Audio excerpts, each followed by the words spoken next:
UP के बरेली में सामने आया लव जिहाद का मामला। रफत हुसैन ने अंकित बन युवती को अपने प्रेम जाल में फंसाया। रफत ने युवती की मंदिर में भरी मांग। युवती को प्रेम जाल में फंसाने के लिए युवक पहनता था हाथ में कलावा और मंदिर में जाके करता था पूजा। अब युवक युवती को धर्म परिवर्तन करने का बना रहा है दबाव। युवती को जान से मारने की युवक ने दी है धमकी। युवती ने एसएसपी से मारने की शिकायत की है। सुभाष नगर थाना क्षेत्र के मणिनाथ का मामला। युवक युवती दो अलग अलग बैंकों में कार्य करते थे। क्या नाम है आपका? अलका। अलका जोर से बोलिए। अलका नाम है। अलका, बताइए क्या मामला है? थोड़ा जोर से बोलिए आवाज। मेरा जो है एक लड़का था रफत हुसैन कादरी, उससे शादी होकर हम एक साथ महानगर में रह रहे थे और थोड़े दिन पहले मुझे पता लगा कि जो है वो शादीशुदा है। तो मैंने इसका विरोध किया। वो मुझे जबरन धर्म परिवर्तन का हमेशा ही विरोध मारते थे, तोड़ते थे कि यह धर्म परिवर्तन कर ले, पर मैं नहीं मानी। तो मुझे थोड़े दिन पहले पता लगा कि इसकी शादी हो गई, तो मैंने उसका विरोध किया। तो ये जो है मुझे फिर हम दूसरे दिन को सामान लेके भर के भाग गए, जिसमें मेरा जेवर था, 3-4 लाख रुपए का जेवर था, 2-2.5 लाख रुपए कैश रखा था, वो सब निकाल के अपने सब बदायूं भाग गए। और उसके बाद जब मैं मिली इनसे तो जो है क्या कहते हैं, इन्होंने मुझे ट्रक के आगे धक्का दे दिया नैनीताल मिनी बाईपास रोड पर। मिनी बाईपास रोड पर ट्रक के आगे धक्का दे दिया। यहाँ पे भी चोट, पट्टी उट्टी बंधी है, ये ऊपर है इसलिए। और यह पैर में चोट लगी है, मुझे बहुत ज़्यादा चोट आई थी, जिसकी मैंने पट्टी उट्टी मैंने उस टाइम पे मौके पे ही पुलिस बुलाई थी। उन्होंने कोई भी कार्रवाई नहीं की 112 वाले ने। और वो कह रहे जो है फिर उसके बाद मैं ये मुझे समझा दिया इसने कि नहीं मैं तो अपना लूँगा, तुमको नहीं धर्म परिवर्तन करना पड़ेगा। एक्सिस बैंक में जॉब करते हैं ये, मैं भी एक्सिस बैंक में पहले जॉब करती थी। अब ये ज़बरदस्ती मुझसे कह रहे नहीं, अब भी यही कह रहे हैं कि धर्म परिवर्तन करो तभी अपनाऊँगा, वरना नहीं अपनाऊँगा। कैसे मुलाकात कैसे हुई आप? एक्सिस बैंक में मैं जॉब करती थी बरेली में। वहीं पे दोनों लोग वहीं जॉब करते थे। तो आप शुरू से ही जानती होंगी वो मुस्लिम है? नहीं, मैं नहीं जानती थी। इन्होंने जो क्योंकि हम लोगों की बैंक ब्रांच चेंज थी। अच्छा। मैं ये बरेली सिविल लाइंस ब्रांच में थी, ये ट्यूलिप ब्रांच महानगर वाली ब्रांच में थी। क्या नाम बताया था इसने अपना पहले? इसने मुझे अंकित नाम बताया था।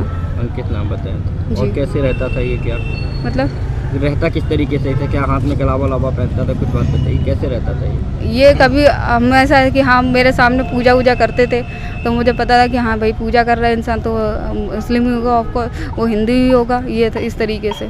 क्या मंदिर वगैरह भी गए आपके संग? हाँ, मेरे साथ मंदिर गए थे। मेरे जब मांग में सिंदूर भरा तो मैंने मंदिर में जाके ही भरा था।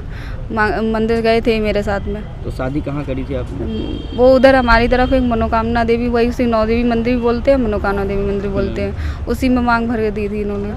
मांग भरी थी? हाँ, उसके बाद हम साथ में रहने लगे थे महानगर में।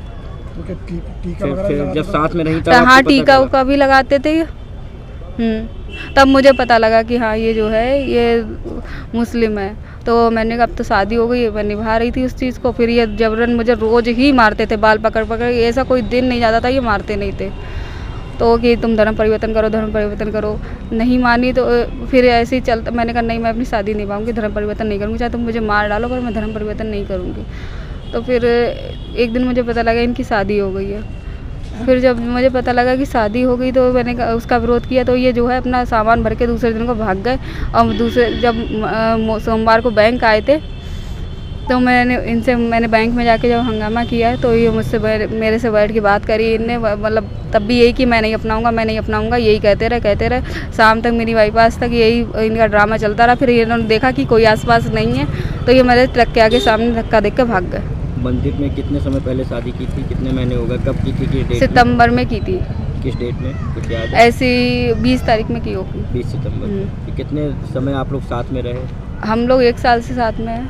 1 साल से साथ में हो। अब आप क्या करना चाहती हो? मैं चाहती हूँ इसको जेल हो जाए बस। इसने जो मेरे साथ में किया है, मेरे लिए जो इंसान मुझे मरता हुआ छोड़ गया, ट्रक के सामने धक्का दे के छोड़ गया, उस इंसान को कल को क्या फ़ायदा कि वो रोज़ मुझे मारेगा, रोज़ मुझे ऐसी एक दिन जहर दे देगा, बस कह देगा कि ये तो मर गई। कहाँ शिकायत की आपने? हमने अभी एसएसपी के ऑफिस में साथ में रहे तो कहाँ आपने घर ले गया था? कहाँ रहते आप? हम लोग महानगर में रहते तो उज्जवल 18। हाँ, नज़मा आंटी का रूम था। असली नाम क्या है उसका? रफत हुसैन कादरी। रफत हुसैन कादरी। कहाँ का रहने वाला है? बदायूं। आपका? मेरा नाम ठाकुर राहुल सिंह है। मैं करनी सेना का जिला अध्यक्ष हूँ। बताएं क्या समस्या है, ये क्या मामला है? ये महिला है, पीड़ित महिला है। कुछ दिन पहले इनने करनी सेना से संपर्क साधा और इन्हें मदद मांगी। ये पुलिस के पास गई पर इनकी एफआईआर नहीं लिखी गई, तो इसलिए हम लोग आज करनी सेना के समस्त पदाधिकारियों के साथ एसएसपी महोदय के पास आए और पूरा मामला जो है वो लब जिहाद से जुड़ा हुआ है।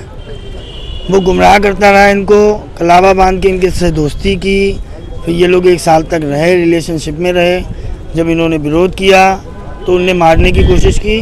उस बीच उस रोड से मैं गुजर रहा था तो इनको एम्बुलेंस से मैंने पहुंचाया, हॉस्पिटल में एडमिट कराया। उसके 2 दिन बाद मैंने इनसे संपर्क साधा तो इन्होंने कहा कि मैं एफआईआर लिखाने के लिए तैयार हूं और इसको सज़ा होनी चाहिए ताकि ये किसी और लड़की के साथ ऐसा ना कर सके, क्योंकि ऐसे लोग एक को छोड़ते हैं दूसरी को पकड़ते हैं। तो एसएसपी साहब ने आज आदेश कर दिए एफआईआर लिखने के और ये भी कहा है जल्द उसकी गिरफ्तारी होगी, उसको जेल भेजा जाएगा। थाना सुभाष नगर के अंतर्गत एक मामला संज्ञान में है। एक युवती के द्वारा ये बताया गया कि वो बैंक में काम करती है और उसका जो एक सहयोगी है, जो दोस्त है, वो भी बैंक में काम करता था और उसने कहा है कि वो 1 साल से उसके साथ रहती थी और जो उनका प्रेम प्रसंग भी चल रहा था और इसमें उनके द्वारा शादी भी कर ली गई थी और दोनों ही बैंक में काम करते हैं। फिर ये बताया गया कि 1 साल के बाद जो युवक है उस पर धर्म परिवर्तन का दबाव डालने लगा। इस पूरे प्रकरण में मेरे द्वारा इसमें मुकदमा पंजीकृत करने का आदेश दिया गया है और इसमें जो भी साक्ष्य के आधार पर जो कार्रवाई होगी, उचित कार्रवाई होगी, वो की जाएगी। इसमें जो युवती के द्वारा जो आरोप लगाए हैं उसमें कहा गया कि 1 साल तक वो जब साथ रह रहे थे एक साथ, तो उसमें उसके ऊपर दबाव बनाया जाने लगा, तो इसी में मुकदमा दर्ज किया जा रहा है और जो भी साक्ष्य उपलब्ध कराए जाएंगे और पुलिस की विवेचना में आएंगे उसके आधार पर इसमें कार्रवाई की जाएगी।